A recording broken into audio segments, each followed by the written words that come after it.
Throughout the late 1990s and through the early 2000s, the soft drink industry and the air travel industry represented opposite ends of the profitability spectrum. While the average soft drink company was very profitable, the average airline was struggling to survive. Industry analysis using Porter's 5 Forces framework can help us understand exactly why. Let's talk supplier power. Supplier power considers the ability of the suppliers to the industry to control the prices they can charge to industry members. In the air travel industry, key suppliers include jet engine and airplane manufacturers. These suppliers are highly concentrated, giving them strong pricing power and lowering the profitability of the more fragmented airline industry. Meanwhile, in the soft drink industry, key supplies such as water and sugar are commodities with little to no pricing power. Buyer power. Buyer power considers the ability of the buyers of the industry's products to successfully negotiate lower prices, reducing industry profitability. In the air travel industry, large corporate customers with extensive business travel are in a good position to negotiate flight discounts from airlines wanting to serve all the flight needs. In the soft drink industry, individual consumers buy in such small quantities that they are unable to negotiate price discounts.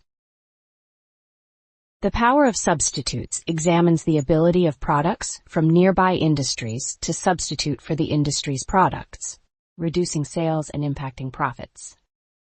As the TSA has increased, the inconvenience and time associated with driving has become a more effective substitute for some shorter flights that could be driven in about 5 or 6 hours. In the soft drink industry, strong brand positions reduce the value of potential substitute products in the eyes of customers. The threat of new entrants examines the ease with which new firms can enter the industry, increasing competition and reducing profits. Surprisingly, there are not large barriers preventing a prospective firm from starting an airline. Getting airplanes and gate space at airports may seem to be the biggest barriers, but these can be easily rented. After hiring a few pilots and some crew members, much of the infrastructure would be in place to compete on a small scale on specific city pairs. Similarly, in the soft drink industry, there are not large barriers preventing prospective firms from entering and competing on a small scale. The threat of new entry is not significantly different between the two industries. The last fourth is rivalry.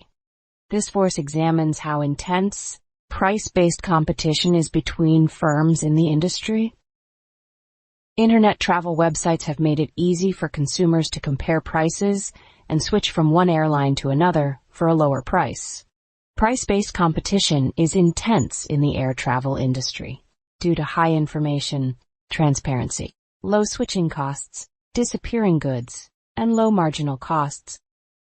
In the soft drink industry, price isn't the main competitive factor, but brand and marketing is. Strong brand preference keeps consumers from switching between products. So, price-based rivalry is much stronger in the airline industry than it is in the soft drink industry. Industry competitive forces indicate that the average soft drink firm would be much more profitable than the average airline in the late 1990s and early 2000s.